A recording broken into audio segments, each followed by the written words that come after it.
Watch him throw the ball, we gon' pick it off. You gon' let him hit the hole or you gon' cut it off. You gon' play through fourth and long or you gon' punt it off. Your defenders, heavy hitters, put your pads in. Don't be looking for the ref to throw no flags in. Keep the helmet on, keep the cleats tight. You the type to want to win by any means, right? You should look alive. This is Trap or Die. Yes, sir. Welcome back to another Trap or Die podcast. I am your host, Molly Maul. Jamal Forrest, Dre is on the way. AJ is in Brazil. So he ain't joining us today, man, and I don't blame him. Hold on, Dre just pulled him. Let me get Dre in this thing. Yeah, he in Brazil right now, so I don't, oh Lord, let me fix what's going on with my there we go. I don't blame him for not showing up today, man. He needs to go ahead and experience Sao Paulo for a day or two. So it's going to be the two-man show.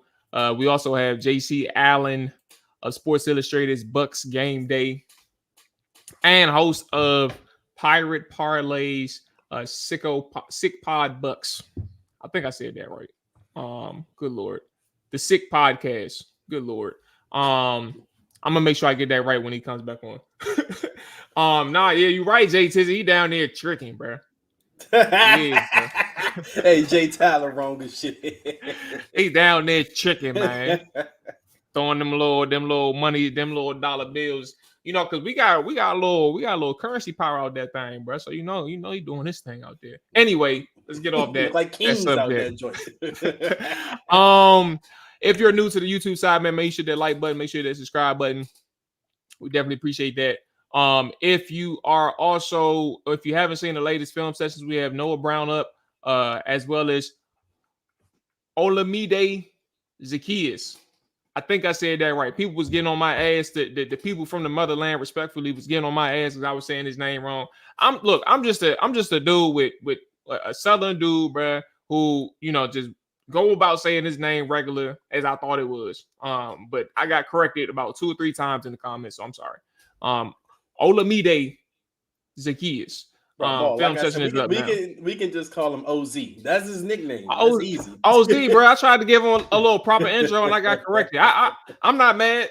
Do what you gotta do. Correct me. Especially if I say the name wrong. But yeah, like y'all gonna know as long as y'all watch this show, we gonna get names wrong all the fucking time. Anyway, audio side, follow button. Hit that follow button if you are new. Get us with a rating review. We definitely appreciate that. And we appreciate the support overall as well. As we keep it pushing, man. We got football in about an hour and 15 minutes. I can't wait for that game. I got about 3 parlays in, bro. One no sweat, one with a profit booster, and then a regular old 2-teamer or 2-leg parlay, bro, with a spread in the total play. I'm with you, Maul. I got about 3-4 of them joints going. Then ESPN gave out free bets today. I'm like, all right, yeah, they did. ESPN bet gave out free bets, bro. I mean, I don't know if they was giving them out to everybody, but I got one. I'm about to check right now because the last couple of times I've been on ESPN bet, bro, like I stopped playing because I don't like their platform in terms of like their offers to bet. So damn. I gotta log in again. I'm about to say I only use them when they give me a free bet. I don't willingly deposit money into ESPN bet. Yeah, so I'm glad you said that because I'm about to check when the show over so I can get a last play in before the game starts. Appreciate everybody checking in. Phil, Marcus, I see you. Monty, I see you. Just a bunch of mouth breathers. My man. Yeah, bro. I don't even know cuz name, bro. But he got fired. he done got P whipped off Shorty on the first couple of days, bro. How you get that locked in on Shorty on 2 dates, bro? I don't know, man. He was in a zone too. He was spilling everything. He was in the zone, bro. What's going on, Al 2? See you, Hawk, bro. All right. Let's kind of get this thing going then. Where are we at? 3 days. I saw it in the chat. 3 days, bro. I can't wait for the game. let's get the injury report out the way. Quote unquote, is over with. We don't have that many people on the injury report. It's that simple. I do think that there was one thing specifically I want to talk about on the depth chart, and I'll go there for a second. But injury report wise, before I start jumping all over the place, Johnny Newton was on a rest day, resting his foot. I think Dan Quinn, if I heard that right, Dan Quinn has said that they were kind of taking their time in terms of like a rest day and a ramp up day.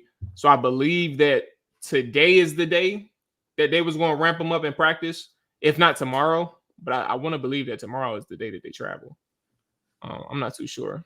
But anyway, that's kind of the status on Johnny Newton, the one rookie who hasn't been seen outside of Brandon Coleman, those two rookies. But Johnny Newton hasn't really been seen throughout actually training camp either. I mean, he's just been doing like individuals in a sense. Am I missing anybody on the injury report? Because I think I'm clear. I went off the top of my head, off memory.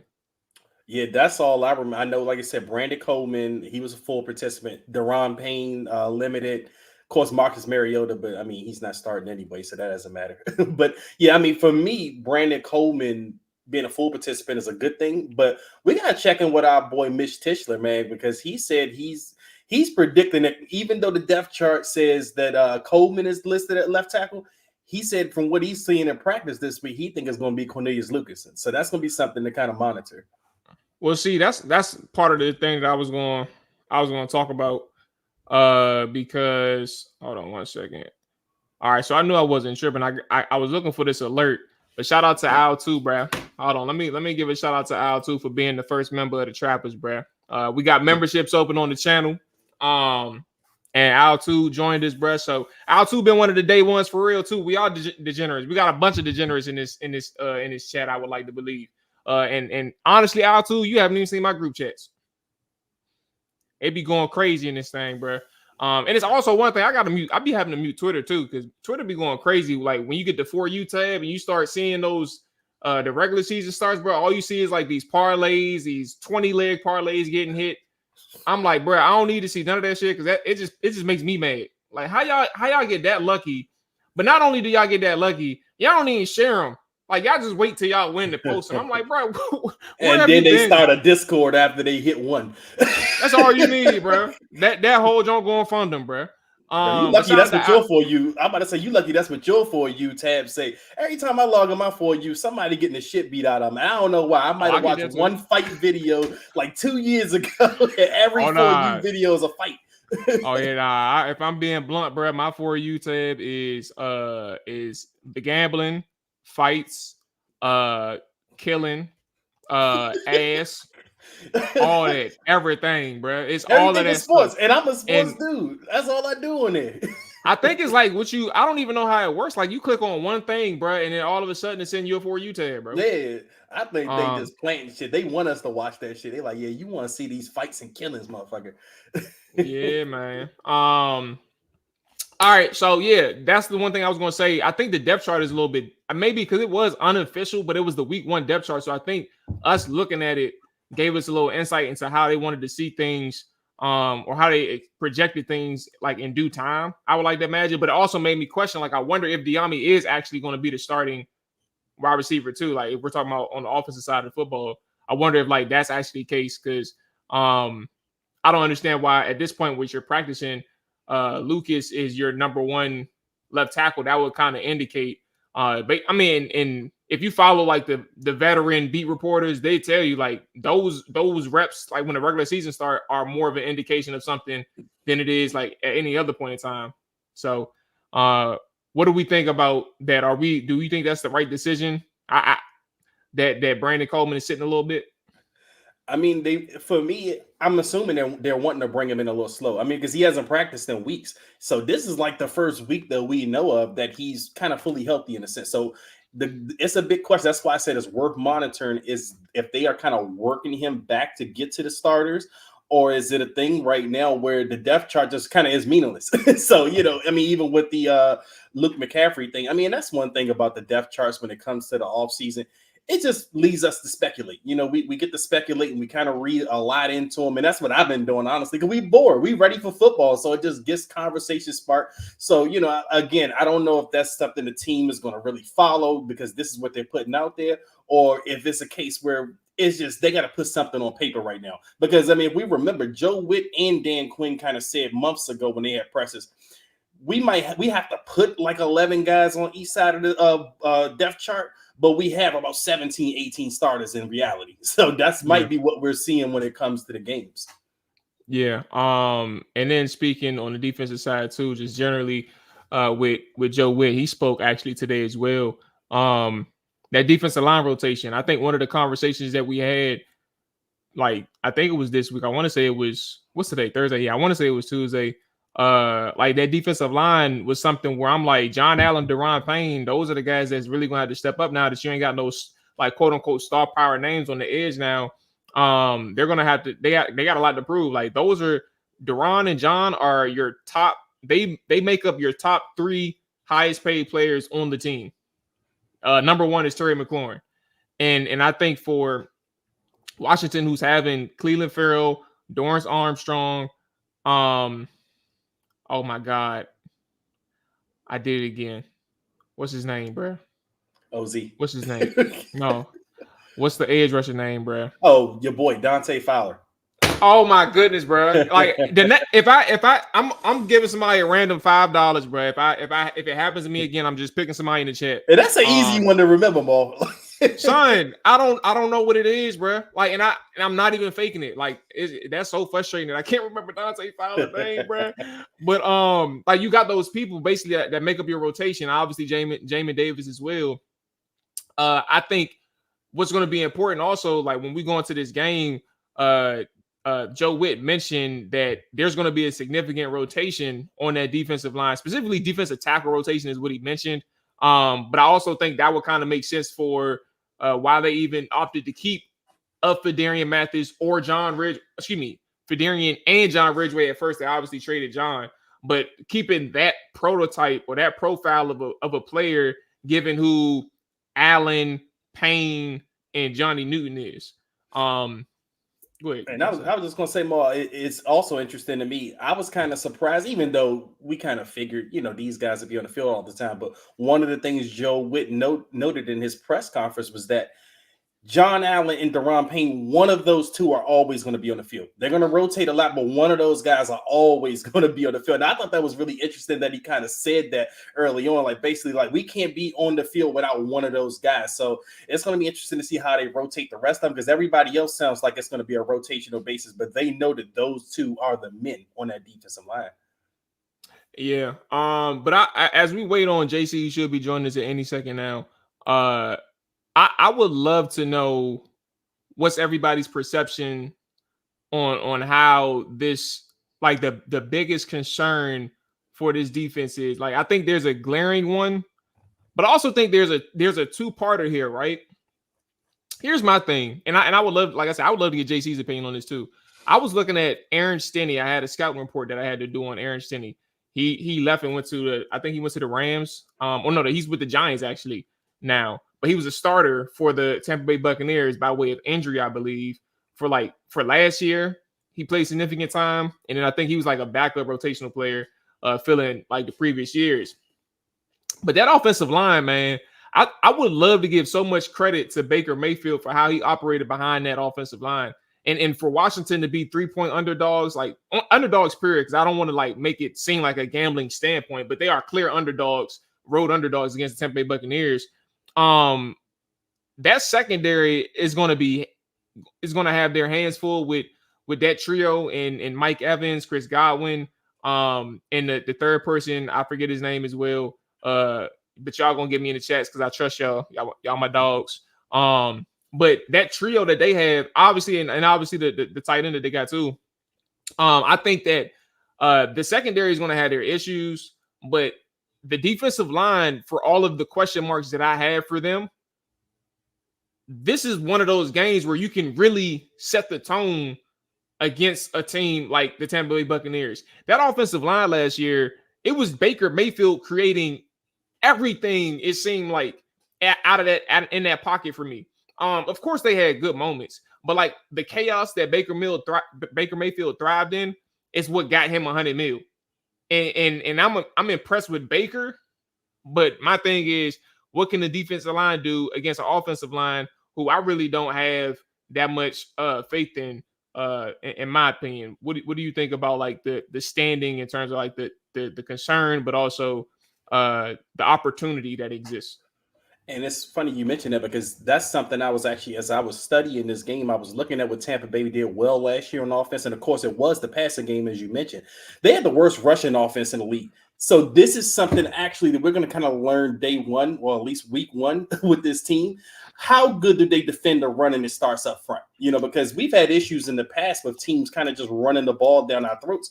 Didn't know Diddy, as AJ would say. But no, we've had those issues in the past. So, now with Dan Quinn and them, it's an opportunity to see with him and Joe Witt how prepared they're going to have these guys to come out there, because I think Tampa Bay is going to pass the ball a lot. I mean, that's what they did. But they did go out and at least they got Bucky Irvin in the draft, the running back. So I don't know if they're going to plan to run the ball a little bit more. And Rashard White is still there starting running back as well. But that's the main thing more for me that I'm kind of looking at to see how they handle the run.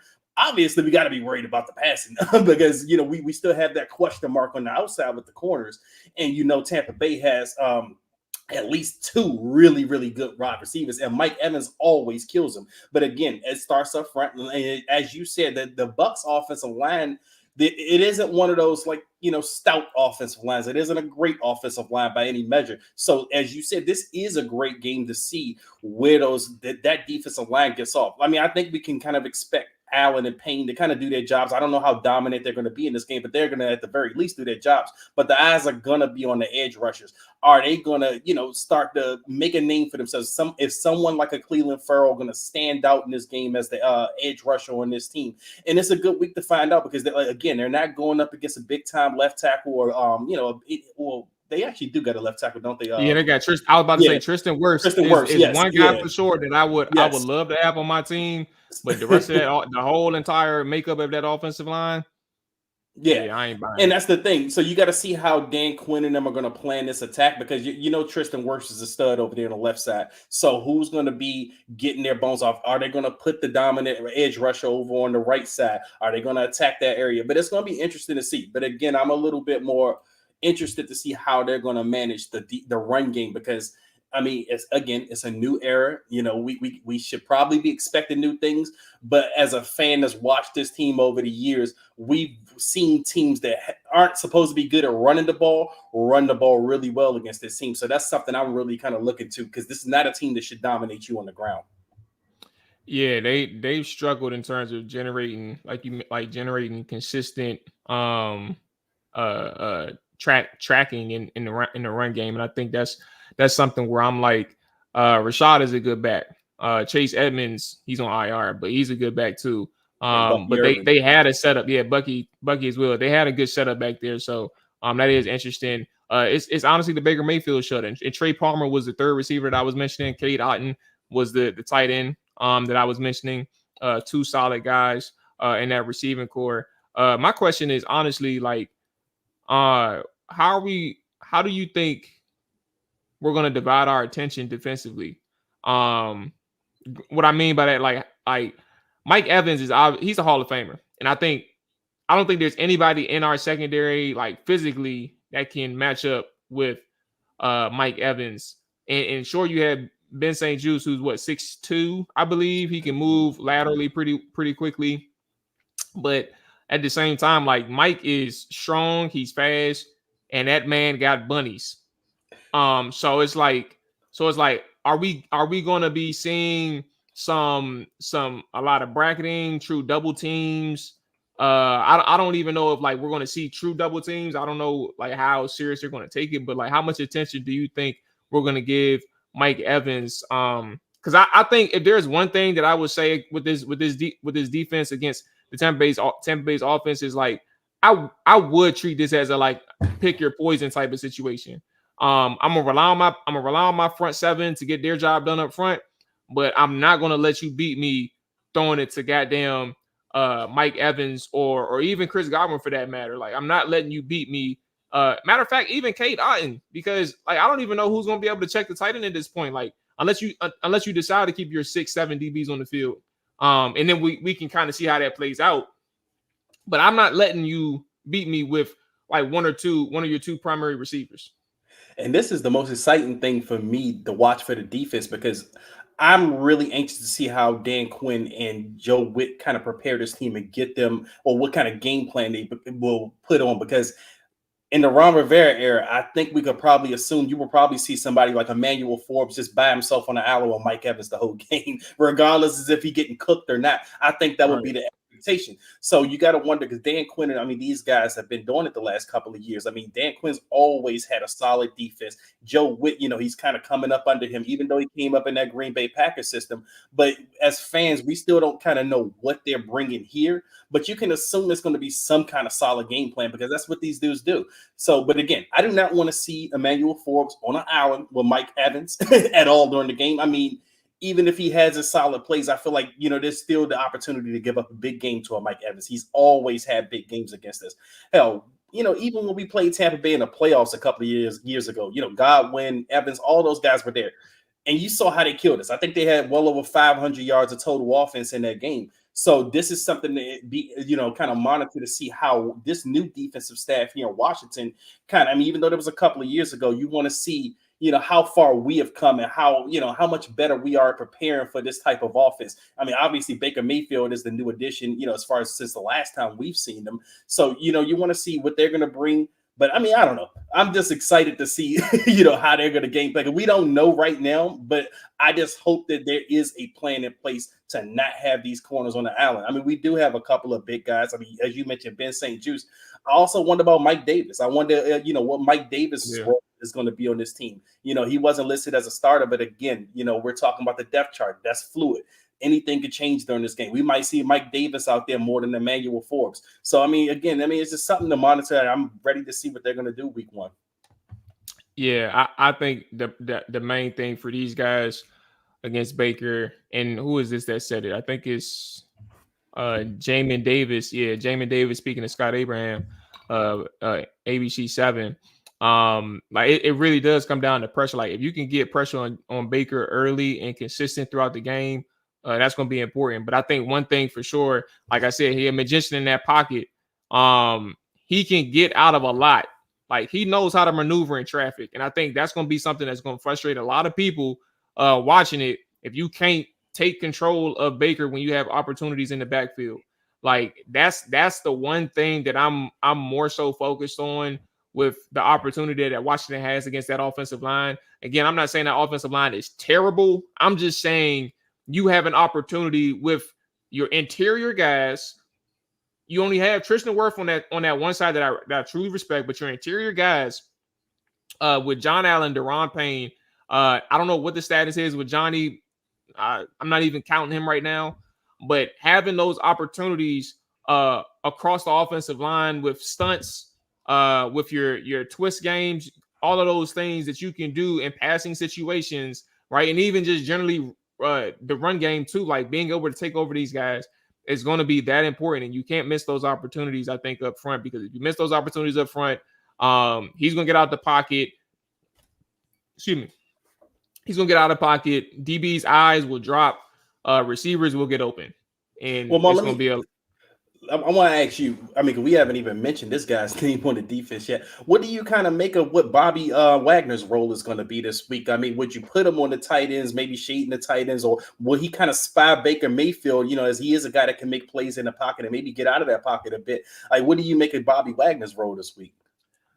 Who you think would be the third down linebacker? Like, if they put a dime guy out there, I think one of the safeties. Would you say this? One of the safeties? I say that because I know like Wagner, he can move still, but I don't know like how much they'll trust him in coverage. And to your point, the spy thing, I don't know if they'll go spy off rip.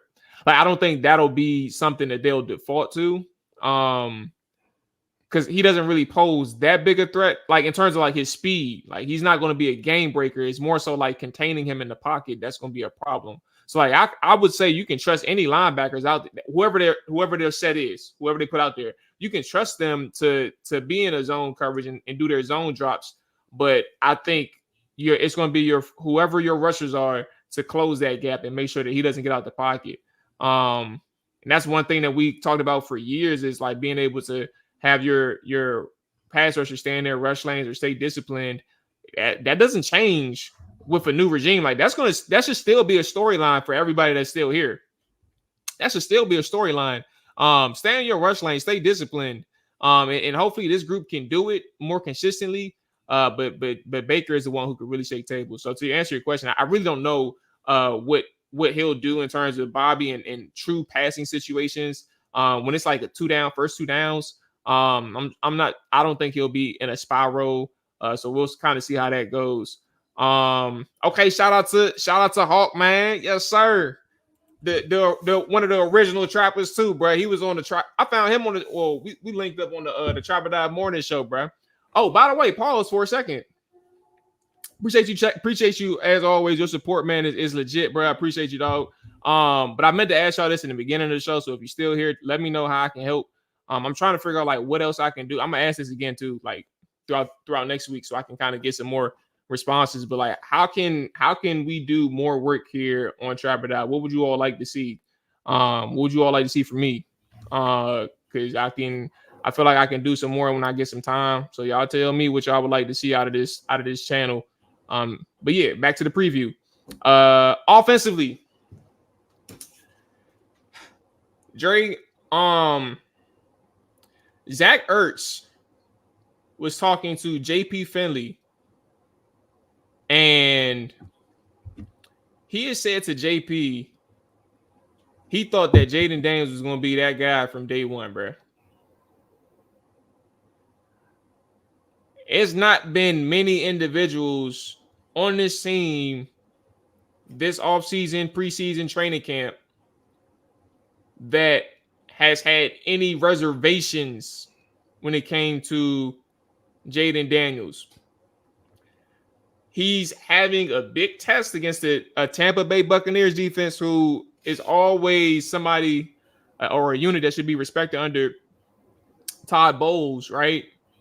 But I'm very interested to see how big of a impact he can have in his first game with the Washington Commanders, bro.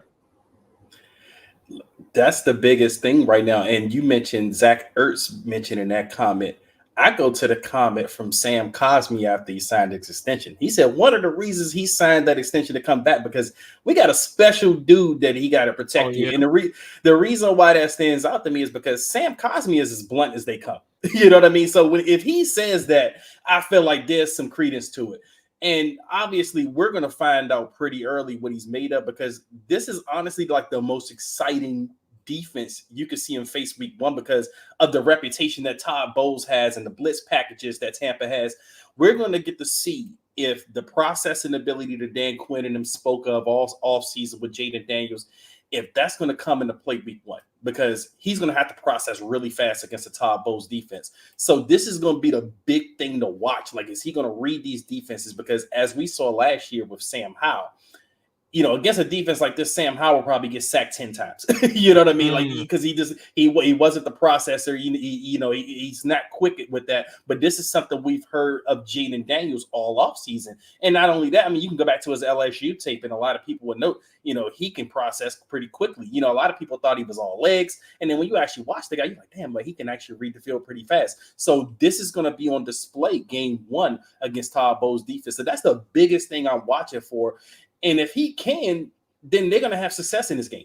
Because, I mean, if you can solve a Todd Bowles defense at quarterback and you're getting that and you're getting stuff out fast, then I do think the offense will be primed for a good day. Yeah, I'm with you. But let's pause on the offense. We'll spin the block in about 10 minutes. We're going to have JC Allen, like I said, Sports Illustrated's BucsGameday. And the Sick Podcast.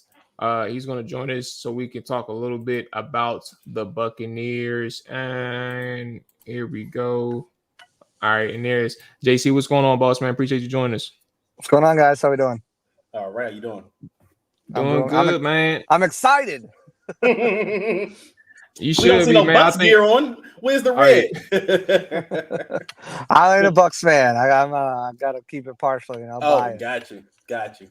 I'm actually Yeah. a Pats fan. Oh, really? Okay. Oh, you had yourself a good time for the past 20 Yeah. some years. Oh yeah. That come down, cover Brady in 2021. Dream come true. Oh, okay. that's With Brady. that's a blessing, bro. Yes, it is. So like here's one thing that I'm thinking. Since we were on the Commanders side, let's start with like what is kind of the perception from the Tampa Bay side of how they perceive the Washington Commanders as an opponent. I think there's some optimism for the Commanders on the whole for the season. You look what they did. They brought in Dan Quinn, obviously drafted Jaden Daniels, drafted a couple other starters in the draft. Mike Sanistril was a guy, I think, and Jerzon Newton were two guys that a lot of Bucs fans were high on, potentially, drafting this year. And then you look at the bevy of free agents they brought in with Frankie Louvu, Bucs fans know all too well. Bobby Wagner, they're very familiar with because of the Levante David, Bobby Wagner debate, all throughout their career. And there's a lot of good players that are on that team. But I think Bucs fans and myself, included here, I just don't think it's now. I don't think it's now. I think week 1 is a little bit too soon for that, because I feel like this team needs time to gel, get really kind of going. You look at what they're able to do, or what they weren't able to do, rather, in the preseason, is that get in-game snaps in pass protection with that offensive line. Jaden Daniels, very little snaps in the preseason as well. And it's going to take time, I think, for things to click. I don't think it comes right away, but I do think later on down the season, once they start getting some games under their belt, some consistency, some continuity, I think Bucs fans think this is the team that could surprise people. Yeah, and I got a question, it's regarding the Bucks and the vibe around the team. I want to talk about the offense a little bit because last year, looking at the numbers, worst rushing offense in the league. Now, is there any urgency to kind of improve on it? I know they drafted a Bucky Irvin. Like, do you think that that's going to be a change in the game plan as far as the staff goes to try to kind of get that going more? Well, they always, even last year, they wanted to marry those two, the run and the pass together. They just didn't feel like they had the personnel to do it. And that's not even at running back. That's more along the offensive line.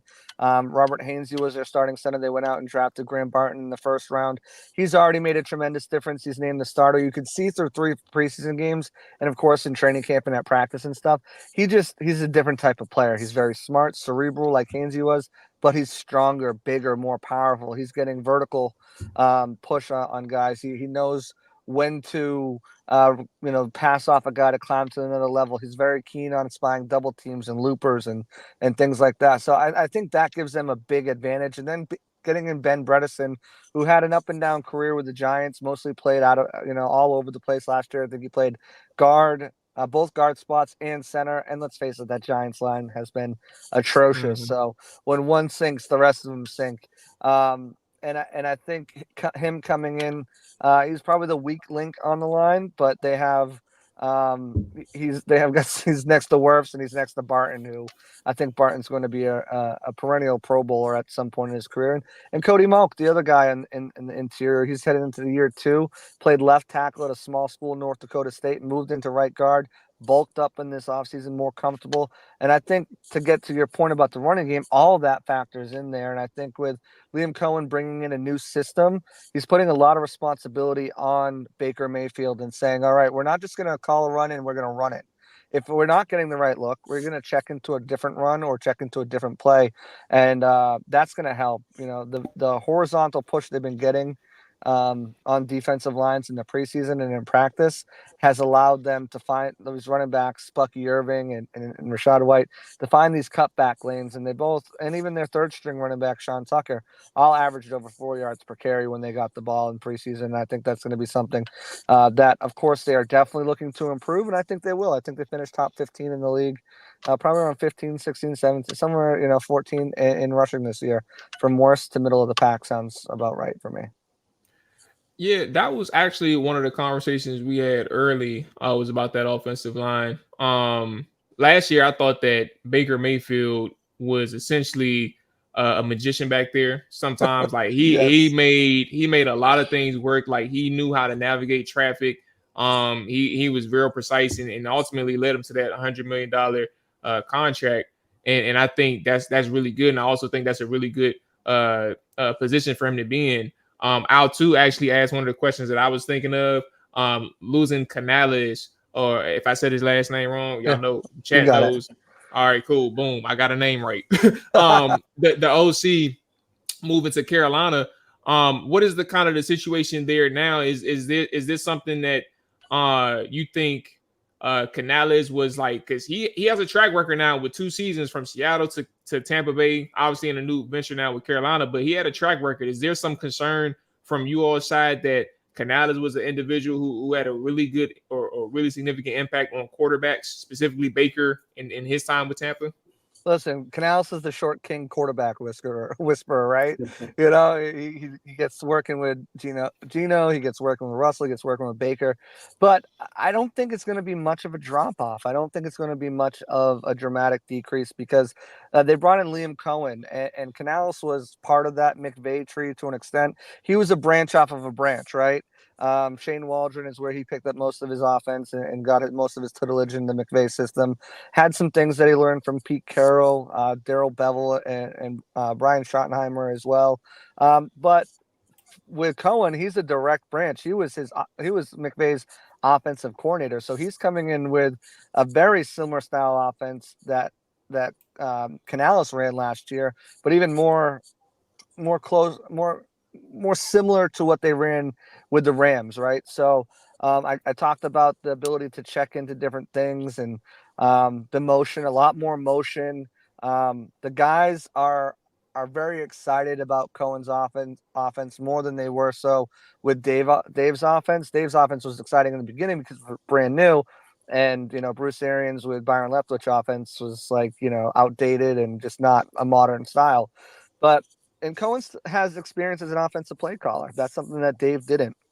And those growing pains were evident through the season. So, national media is making a lot about some of their losses. Dave Canales, Devin White, who's not even playing, not even the starter. Like a backup. He's a backup linebacker. He's listed as a co-starter on the depth chart. I've never seen that before. Carlton Davis, good player in man coverage. Bucs don't play a ton of man, and once you get him in the zone, he's out of place. Plus, he's got stone hands. And then Shaq Barrett ended up retiring, so it's not like they're missing that. So national media is making those 4 losses into something that the Bucs can't overcome. But I think certainly in the case of Canales, does it hurt? Yeah, sure. He's a bright young mind. I think he's going to do some really good things in Carolina. Probably not this year. Turn him around. They won't be dead last, but I think Cohen's coming in and he's got an attitude, a way about him. Players over plays, motion, a lot of motion, a lot of movement, a lot of making things look like this, and then it's going to be this. And I think players are excited about it, fans are excited about it, and the little small snippets we got, the vanilla stuff in the preseason, people can't wait to see what it looks like in a real game. Well, I want to ask you about one constant on Tampa Bay. And this constant, I mean, we may not have played them much, but this constant has always killed us. And that's Mike Evans. Yes, is Mike Evans, is he showing any signs of slowing down? Please say yes, at least for week 1.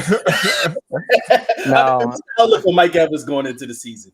Mike looks phenomenal. Him and the chemistry between him and Baker is just on point this season.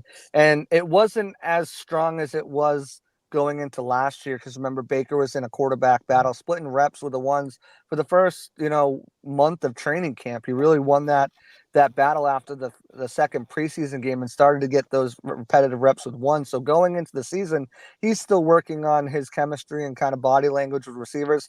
That's out the window now. They know each other. They're tight with each other. They can kind of see what each other's seeing on the field. And Mike's primed for a big season, but also I think a big game going up against that Washington secondary. Now, I think there's some improvement. I think Forbes is going to improve. I think St. Juice is going to improve, especially with the scheme that they're running. I like what I've seen out of Sanistril. And I think Quan Martin, I love Quan Martin coming out. Him being at free safety is where he belongs. Jeremy Chin, good versatile utility player, can play all over the place. But I think Mike's going to have himself another game like he has in the past. And I wouldn't be surprised to see them take a deep shot to Mike on that first drive and say, hey, we're going to attack you. and that will also allow them to open up things in the run game underneath because, you're going to have to respect that deep ball. So I think he's going to eat, but I think even more so Chris Godwin's going to eat. I mean, Mike Sanders about 5'8". He's a scrappy, tough little mofo, but Chris Godwin is moving back in the slot. He looks like he did pre-ACL injury tear.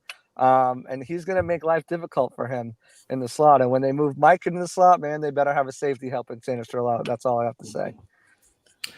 Defensively, you all have the big dog up front in Vita Vea, man, and I've always had a ton of respect for Vita. I don't think, if I remember right, his rookie year he didn't start off too strong, but he quickly solidified himself as like a top interior guy.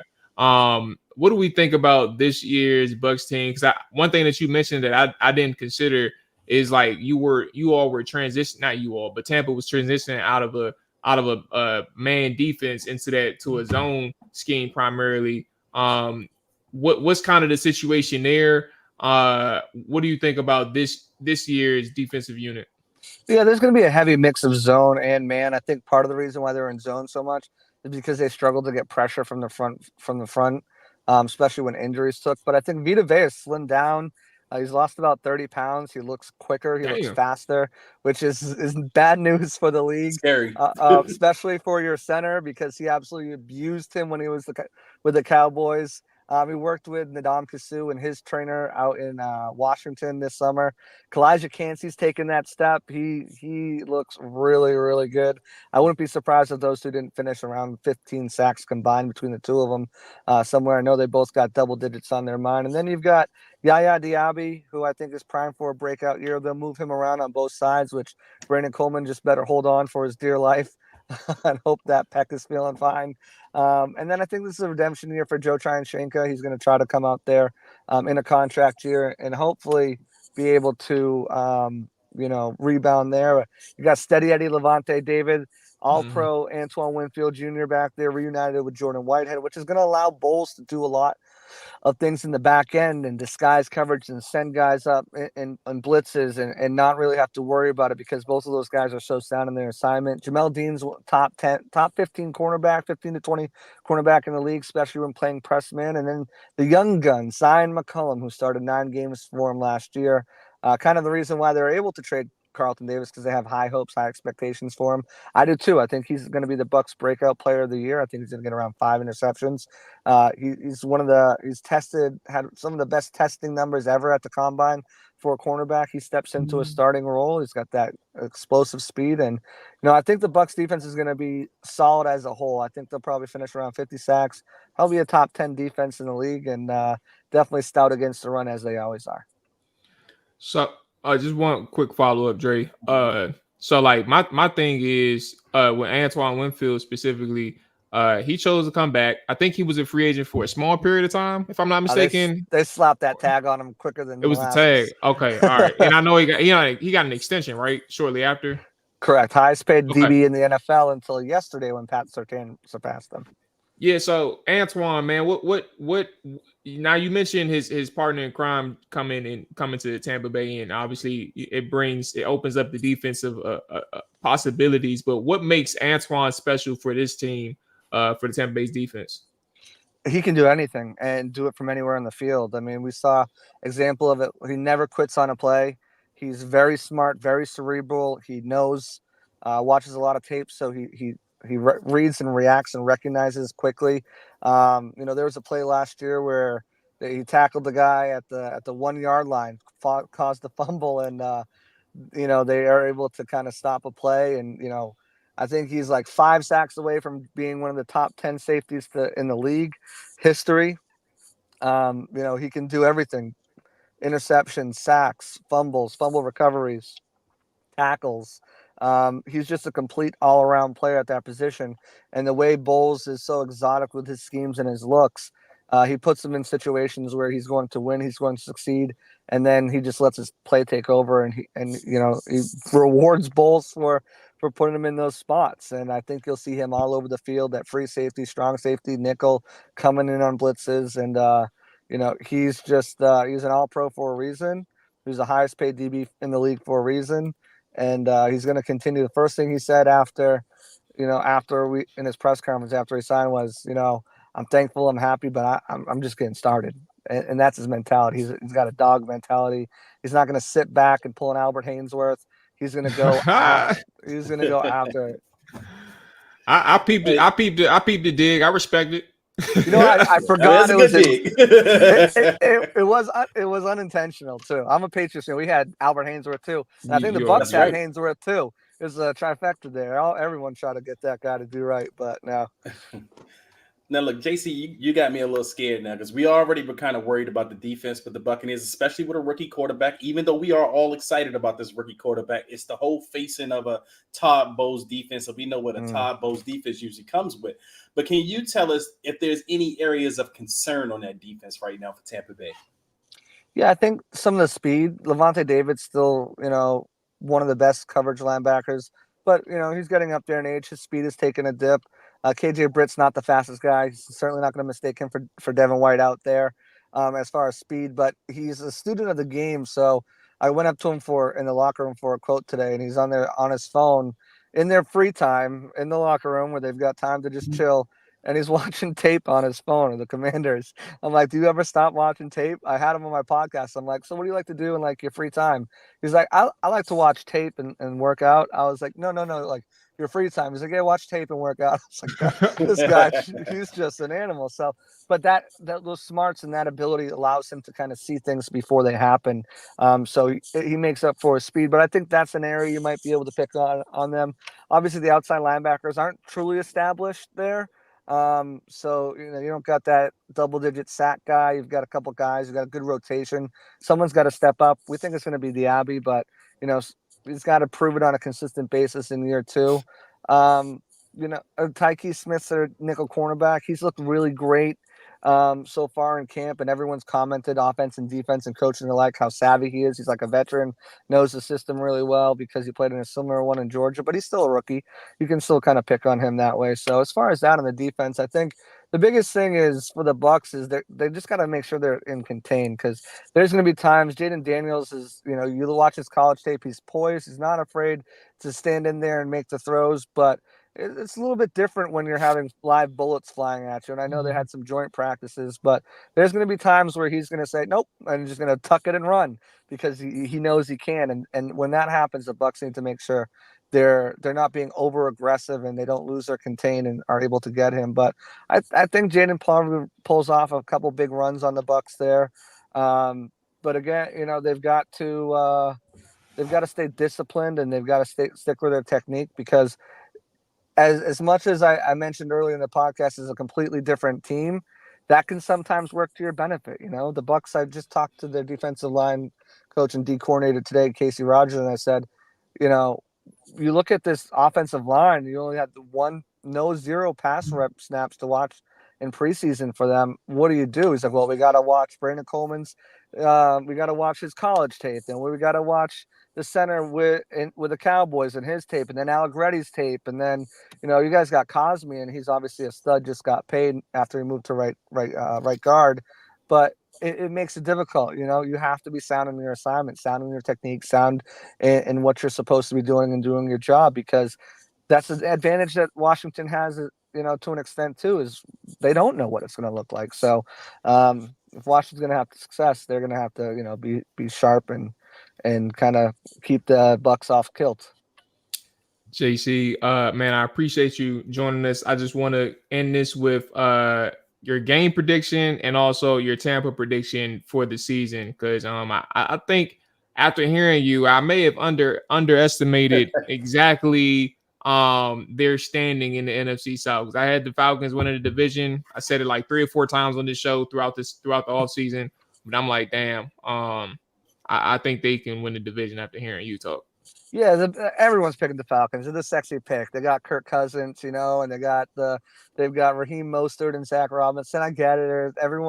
No one likes to pick the Bucs. They're a small market team. They're always underrated and under heralded.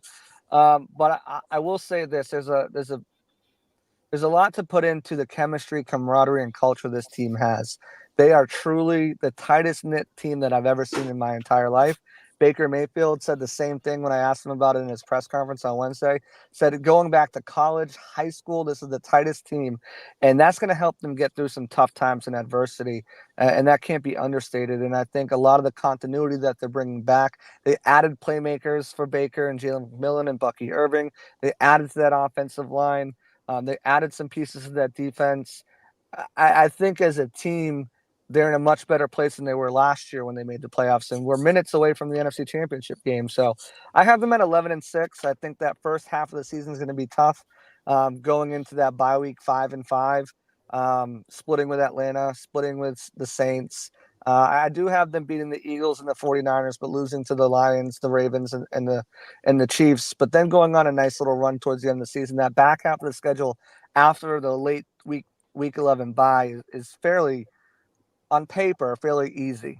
You never know any given Sunday. You never know what teams are going to surprise. But I have them at 11-6. I have them advancing to the NFC Championship game, and it starts with a win this weekend against the Washington Commanders. I have them 27-17 in what is a game where they start off fast, things kind of slow down, and then they probably pull away late. Maybe it's a couple field goals late to kind of put it away, but I think the Commanders are going to be a pesky thorn in their side, but because week one's always a little sloppy. But I think the Bucs get it done. They win 27-17 by 10. JC, man, I appreciate you joining us once again. You get the floor to plug anything and everything that you got going on, man. Yeah, absolutely. You guys can find me, as you mentioned, JC Allen NFL. I'm your one shop. It's right there. One-stop shop for anything Bucs. If you're a fan of football like I am, we got football on back tonight. Finally, we don't get a rain delay, that is. No, don't say that. If you're a fan of football and just want to keep up with what's going on, I always try to keep up with all the other teams. If my team disappeared, I'd still be a fan of football, and I want to know what's going on. Follow me, give me a follow if you want. If not, you can keep up with everything Bucs. We've got our preview for the game, bunch of different articles over there at SI BucsGameday, and you can follow me at Pirate Parlay Podcast and the Sick Podcast Network, and everywhere else. I was just, I think, on the Adam Epstein show today earlier, so anywhere you guys. All right, you moving? You was on JP everywhere. Well. Yeah, I remember. Yeah, I was like, you on JP yesterday too, so that's what's up. Just moving around trying to get that name out. Someone good. Pay me full time for this. Let me before you go, and you can go right after you answer this question. This is the last thing I got for you. I got Rachaad White as my one of my fantasy running backs. Did I make a good choice? Is that a good pick? I picked Rachaad White in round 2 of my draft earlier today. You're fine. Oh wow, I got him in round 5, so I'm good. Yeah, you're fine. You're fine. Trust me. Oh no, Monty said there's a rain delay. I thought you was playing. No, man. Hey. I saw it happen. I was under a rain delay too. My kids got practice tonight, so double rain delays for both teams. Bro. And he plays for the Chiefs. What can you? It's a small world. My son plays for the Chiefs and Kansas City Chiefs under a rain delay. That's just more shots of Taylor Swift for the NFL. They're gonna love it. Yes. Well, I mean, I guess Dre, that gives me time because we at 8:00 now. It gives me time to put in my ESPN parlay. So. Yeah, go ahead, there you go. Right. No, but I think Rachaad White. I think he's in for a good season. I think he'll go over 1,000 yards, probably over 550 through the air again. Bucky will eat into that a little bit, but I'm close to Rachaad personally, and he's hungry and he wants it bad. So he's a little myth last year that he didn't make the Pro Bowl and some of these other things, and especially with his stretch down the end, I think he's going to pick up right where he left off with an improved offensive line and running game. And let's go. Hey JC, man, take care, be safe this weekend, man, and I guess good luck to the Pats. I don't know, y'all got the Bengals, I think, right? We're gonna be terrible. We're gonna be terrible this year. Thankfully, I'm like so involved with the Bucs that I can't keep up so much with them. I'm pretty much stats, box score checking nowadays with the Pats. Read some things when I can, but man, it's I brought Tom and Gronk with me here, and it's been kind of. Oh yeah, that's all you need, huh? That one moment. Okay. Yeah. Makes sense, boss man. But all right, take care. I appreciate you joining us, man. Absolutely. Talk to you guys soon. Have a good one. Same to you. And there goes JC Allen. Make sure y'all give him a follow. Damn, a rain delay, bro. I know, bro. Hey, that just means more drinks. I'm just gonna be pouring up into this goddamn game. Well, let's go ahead and hurry up and finish. Let's wrap this up so you can do your thing, bro. And turn up, bro. Hold on. Let me actually text the chat too. That's actually wicked. Hold on. Give me 2 seconds, man. game. Damn, Al2 just said it's a 1 hour delay. That's insane. The game don't start till 9 now. First game, we get a rain delay. First week, this is insane. Bruh, I'm glad I took a nap. We're gonna be up all night, bro. We're gonna be up all night. Hey, and I got going to the office Friday, so it's cool, bro. Yeah, same here. Yeah, I might just get on the game for a little bit. All right, let's close this out. We talking about Jaden Daniels. I think let's go like a key on the offensive side of football, because we talked about defense for a good minute before JC joined us. Just one key. If you all have keys to the game in the chat as well, y'all can put that up there. But yeah, for me, I think he mentioned a lot. JC did, especially with like the speed aspect of it. One thing that Washington did do throughout this offseason was make sure that they emphasize speed, who can really get up out of there in terms of like just like being able to play fast, but also play physical. But I do think it's going to be the run game, like actually setting the pace here. I think question marks that exist on the offensive line is Nick Allegretti playing in a starting role. He's had plenty of starting games, but like he's officially like a starter. So like him playing in the starting role, it may be the case that Corn Lucas is starting at left tackle. So I think that's, it is what it is. Nothing special. He is who he is. But I think like establishing some in that ground game and being able to protect Jaden Daniels is going to be big. So for me, I think Brian Robinson, Austin Eckler, they're going to have to be some of the top contributors in this game in order for Washington to really have a success against these guys. It's really like it's keeping that part of the game balanced. Yeah, and I'm just going to go with the offensive line in general. I think the offensive line is going to be the key in this game, because when you think about the Bucs, you think about, at least the front seven, the Vita Vea. I mean, that the attention is going to be on them heavily in this game, especially after last year. I mean, it's the biggest question mark right now on the offense. I mean, one of the biggest question marks on the whole team is the offensive line. And it's a lot of new faces kind of starting there. I mean, you got Sam Cosmi and Wiley back, but then you got Biadasz, you got Allegretti. And then who knows, but you got a left tackle right now. I don't know if it's Cornelius Lucas or Brandon Colvin that's going to be starting this week at left tackle. But either way, this is going to be the focal point of the game. I mean, as far as, are they going to be creating the rush lanes for the Brian Robinsons and, the Austin Eckler's when he do get his few carries? Is Jaden going to be comfortable in the pocket throughout the day? Like, I mean, I know we mentioned Jaden's decision-making and his processing ability, but in this first game, you kind of want to make things as easy as possible for him and just not put all of that pressure on him. So the offensive line is going to be a key thing in this game against Tampa Bay, and that's where I'm looking at for my key to the game. Let's get into our predictions. I do think it'll be good. We can kind of spin the block next week and do like three over and unders for the Commanders, like 3 or 4 over and unders. So we do that on the all 32 side with our picks, our weekly picks, but we can do like some over and unders for Commanders games. But for this game, let's get our picks. What do we think the score is? Who do we think the I guess the MVP? Did we do MVP? I'm trying to remember, what was it? We did predictions last year, and then we did an MVP, right? Yes, we did do MVPs last year. Okay, all right, cool. Yeah, all right. What's the prediction and who's the MVP? Look, Ma, I'm going full homer this weekend, and I'm channeling 2012 vibes. New Orleans Saints week 1 when we played them, Robert Griffin III. And I'm going to say we shocked Tampa Bay. It's not a shock in terms of, the spread. It's only a 3-point spread, and Tampa Bay's the home team. They usually give the home team 3 points. But I think we're going to shock people in terms of how we come out. And I do think that if we win this game, I don't think it's going to be one of those grinded out games. I think we're going to kind of win this game impressively. So in full homer fashion, I'm going 31-20 Washington and the MVP, Jaden Daniels. He comes out in a big way. He puts the league on notice. That's my prediction, man.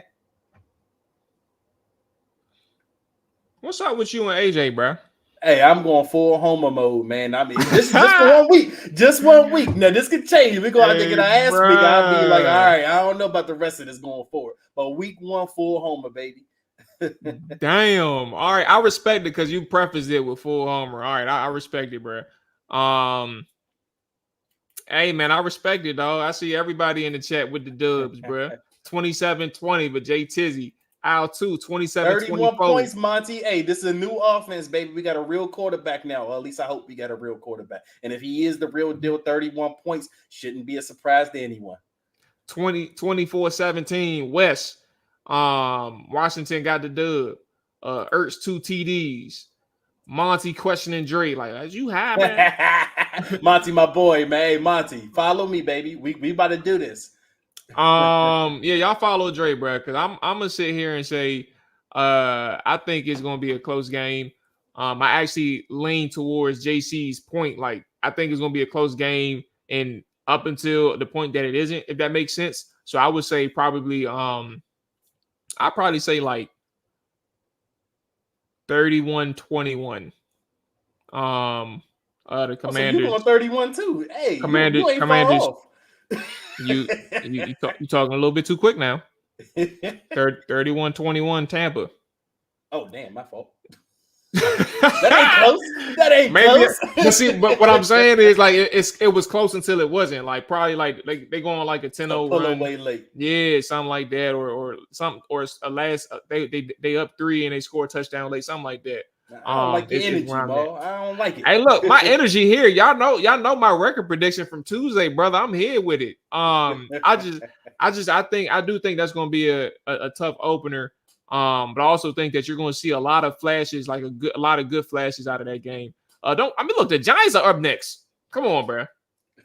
That's a team even though it's new everything, the dub. We ain't been able to solve that team for some years. So hopefully this year we finally solve them, you know? Yeah, I've been betting for the past 2 years that we was going to whoop the Giants. We was going to get that revenge. So third time is charm. Yep, cool. Yep, I'm cool with it.